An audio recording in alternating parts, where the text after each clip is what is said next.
Welcome to day 7 of our 7-day organization challenge. Today, we're wrapping up the challenge by creating something truly special, a personal sanctuary in your home. A personal sanctuary is a space that's all about you, a place to relax, recharge, and escape from the stresses of everyday life.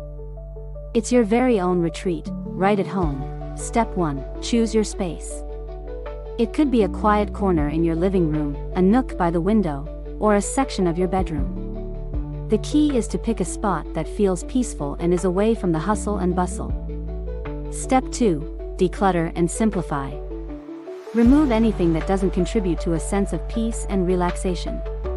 Keep only the essentials, things that make you feel calm and comfortable. Step 3, add personal touches.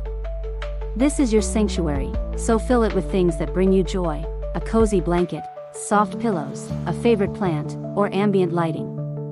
These details make the space truly yours.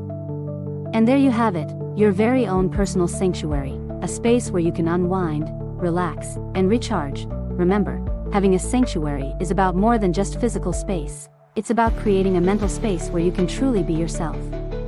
Congratulations on completing the 7-day organization challenge, and enjoy your sanctuary. Don't forget to share your sanctuary with us using #7dayOrganizeChallenge. We'd love to see the peaceful spaces you've created.